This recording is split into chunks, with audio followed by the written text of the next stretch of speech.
All right, welcome back in. I am Jake Ellenbogen, and today I'm going to give you my thoughts on the Behind the Grind episode I was 5 days behind on. Before we dive into it, be sure to like, subscribe, and comment. Also, be sure to follow me on all social media at JKBogan. Now, let's get into it. So, of course, shout out to the Rams media team, video team. They did a great job with this episode. I like the behind-the-scenes look at the whole Aaron Donald retirement.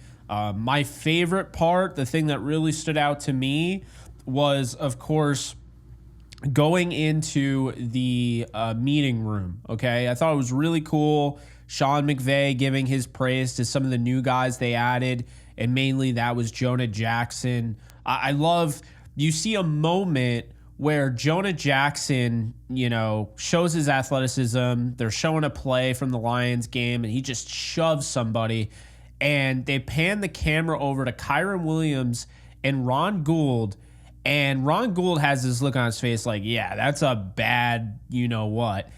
And I just really get excited about this team. I think Sean McVay is just simply one of the best coaches in all of football, regardless of X's and O's. I think he's just one of the best, period. And he's getting better. And you could tell, like, the leadership that just emanates, just on video. I mean, it is an impressive thing. It's an exciting thing. I think the Rams are going to be really good this year. As I've said, I think they might even win the Super Bowl. But the whole purpose of this is really, I don't have the time I used to have because I want to do so many things now to sit there and do a reaction video. Stop, start. So I figured I'd watch it and just kind of give you my thoughts afterwards. Plus, I'm so late. You guys have already seen it. So I really liked that about the, Behind the Grind. I like what I saw at Tyler Higbee. I'm still bitter, and I'm sure a lot of you are, about that hit. That hit was dirty. There's no way around it. It was dirty.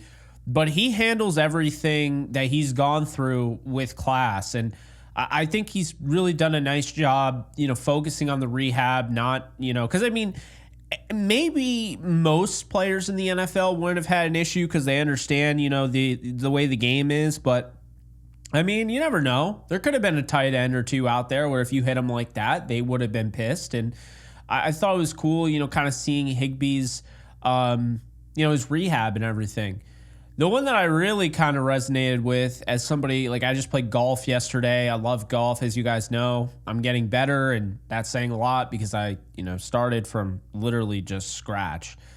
But, man, like, it was cool watching Ernest Jones play golf. I'm not saying he's got the greatest backswing of all time or anything like that, but it was cool, like, that little part in the whole Behind the Grind. So, yeah, I thought that was something that stood out to me. Behind the Grind, really cool. I think I'm really excited. They showed previews of what's to come, in the next episode. And I don't know when it'll come out, but, Jared Verse selection's going to be there, and it's going to be in the draft house. And I'm really excited to see how that goes. I think it's going to be a lot of fun. I love seeing the background and everything. I love seeing what's going on, the behind the scenes. And I think they do a great job. The cameramen are great. The editing is great. Even the freaking intro is so just badass, It's cool, though, getting that in-depth look because, before it was like, if you're not on Hard Knocks, hate to break it to you, you're not going to be able to see much of your team until you see them on TV. And this is cool because the Rams have essentially their own little Hard Knocks. Now, it's not like that in a sense. It's more so, filming everything that plays out. Hard Knocks is more of a TV show. So you have your characters that they try to establish and everything. But I think this show does a really nice job of that on YouTube. And it is a legitimate show. I mean, it's like, 30, 40 minutes. I mean, it feels like a legitimate show. It doesn't feel like they really half-assed this. So I really, I liked it last year. I really like it again this year. I hope they just continue to do episodes.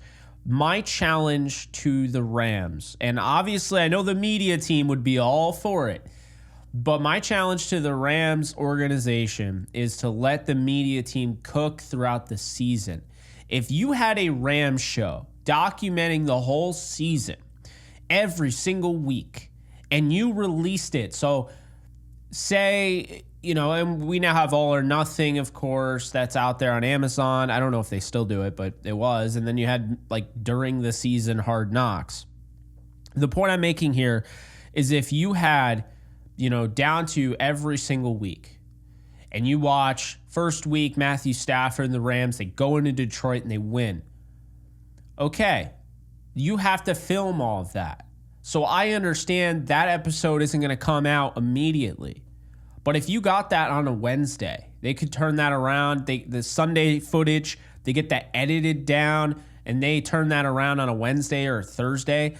Now you're cooking with gas. I think if they could do that and give us a little bit of a more in-depth look into how things go week in and week out from a Rams perspective, from the Rams media perspective, I think that would be the move. But I really like this. And I like that, we get to see this stuff because, look, I'm all for all access. It's 2024 and you are a team, but you're also an organization. You're a company. You're a business. So why wouldn't you want to get that out there? I mean, we're seeing it more and more with all sorts of things like Drive to Survive and the NASCAR show that's also coming out or has already come out. And we've seen it with, soccer doing those. And, we've seen documentaries and things like that just so many times. I mean, there are tons of them. But the reality of the situation is it's more content for the viewer. The viewer feels more informed. The viewer feels more connected. And this is how you grow your freaking fan base. If I came across, and I'm not a Rams fan or, say I'm not even a football fan, and I just came across Behind the Grind. It just came up in my, recommended. It's interesting. You don't have to be a Rams fan to sit there and be interested about how Tyler Higbee goes through his rehab, okay? No one really knows that unless you've gone through it yourself. You don't know the processes. No one is going to know what happens in the meeting rooms unless you were in the NFL or you played football at any point. No one is going to know about, what it's like being a celebrity, not a celebrity, but... Well, I would say Ernest Jones is closer to celebrity. Being, on the Rams and going out and golfing and meeting other celebrities and everything.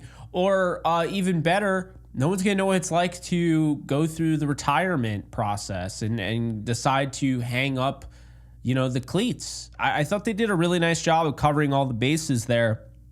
And so I'm excited for the future. I'm hoping, since it's 2024 and technological advancement is just always right around the corner, we're always, there's always being anteed up a little bit.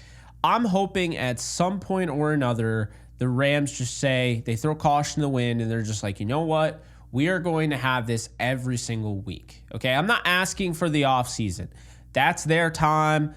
I'm not trying to interfere with that. It's the same thing with when you were in high school or middle school and you were out for X amount of time, college as well, and you had that break and then you'd go back to school. That's your time. That's your vacation. That's your time off. Well, football, they barely have that because NFL's all year round. I mean, for the most part, if you're not doing that, you're doing something community-wise or whatever. So I'm not a fan of disrupting that time unless they, agree with it. But during the NFL season, it's good for PR. I think it would help spread the fan base. I think it would create more informed fans. I think it's just a win-win-win all across the board. Now, the bandwidth, how much does that take up on the media team? How much does that take up on the Rams? Is it giving the media too access? I know it's your media, so you can kind of shape it however you want, but is it giving them too much access where it becomes a distraction? I think you have to kind of feel that out, and only you would really know. But the reality is they have something good going here. They can expand upon this, make this a full-on TV series every single year. You have this to look forward to, and I think it'd do wonders, but that's just me. So, my thoughts on the first episode, really enjoyed it. Sad to see Aaron Donald go. I think it added some real humility to the situation. Seeing him, he was getting choked up a little bit. You could tell he's not leaving for the sake of just like, he doesn't want to be a Ram anymore. I mean, he just simply decided he doesn't love football as much as he used to. And he doesn't like love it enough or want to play it enough like he used to. And so I get that. I mean, if you want to, retire on top, I get that. If I ever got to a point where I was sitting here, cameras in front of me, and I'm like, you know what? I just finished that episode and I did not really like doing that. It was boring. I feel like I'm out of touch. I feel like the end is near. I mean, if it got to that point, I'm a believer in quality over quantity. I know that's shocking because I've been called out as a guy that just releases a bunch of bulk uploads. I've seen that. But the reality of the situation is I do care about quality. I do things differently. I don't heavily edit it like I'm Mr. Beast because I have a different type of content set, okay? I'm not doing, a bunch of different things. I'm not changing the setting. The setting stays the same. I might have overlays and things like that, but the setting is going to stay the same for the most part. But the point I'm making is if I ever got to the point where Aaron Donald was at with my content creation, I said, I don't want to do this anymore. I wouldn't sit here and give a half-assed performance for people that have told me how much this show, how much this channel means to them. I wouldn't do that. And so I think that's kind of, I'm starting to feel a little bit different about the Aaron Donald retirement. It sucks, but I get it. If you don't feel like your all is in it anymore and you really don't want to do it, and you've put yourself, monetarily, I think that's how you say it, in the right position where you can essentially let it go and you can also just not worry about any sort of money or anything like that. You don't have to worry about getting by. You have plenty, so you can retire. That I get. And if you're not trying to put in 90%, like there are some players in the NFL, I'm sure, that don't put in 100%. Aaron Donald wasn't going to be one of those guys. It's just not him. So I get it. I mean, it sucks. He might be back at some point later in the year. I would not be surprised, but that looked pretty final to me. The Ernest Jones thing, really cool. Totally missed out on all the Rams golf. I forget what the brand was, but it was a cool little release. It was like Rams golf clothes, and it looked really cool, but I missed out on all of it. So I didn't get any of that. And then, we'll see. Like, what does the future hold for Tyler Higbee? Is he done? Does he come back and retain the number 1 spot, number 2, number 3? Where is he at? We're going to see.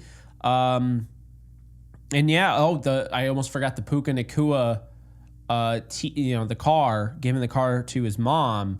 That was tough to watch. That tugged on my heartstrings a little bit. Every time I hear that Puka Nacua lost his father young, it just really upsets me, and I feel for him. And I mean, you just have to imagine how proud his father is of him, just looking down and is like, I mean, he's amazing. And especially when, he mentioned the story about how his dad got the bow on the car for his mom, and then his mom, gets the car from him, and she starts talking about how she hasn't had this since, his father gave her the car. So yeah, it's funny how sometimes, material things do matter, but in a non-material way. That car holds more value to Puka Nacua's mom, the first car and the car Puka got her, than just, the idea, like, the value is essentially the gift itself. It's the thought, not necessarily the car and what it represents. And I think that was something that was really cool that was explored. So yeah, those are my thoughts. All in all, really nice episode, friendly episode, nice episode to go into, the rest of the season to kick things off. But yeah, we'll see what they do. Again, I think they should go a full year, but I understand that, again, is a lot of work. I'm not trying to say it's not. I do content for a living, so I get it. But anyway, those are my thoughts. I know a lot of you like the reaction videos. I just have to be smarter with my time. As much as I want to do them, I also want to do some other things. It would just kind of set me back. So I figured, why not a takeaway video from the Behind the Grind episode 1? Hope you guys enjoyed. If you did, be sure to smash that like button for me. Also hit the subscribe button if you haven't already. And drop a comment. Let me know your thoughts. And I'll see you guys in the next one. Later, folks. Do you love talking about the Rams, the NFL, or just want to be a part of a community? Join my free Discord server today. We're over 800 members. We got 24/7 live chat, a level 3 boosted server, the ability to call into JE Live, playing online games with us on Kick streams, toggleable alerts for when I go live on YouTube or Kick so you don't miss a live stream, and exclusive giveaways. Click the link in the description, the comments section, or the link that comes up in the video to learn more and join today.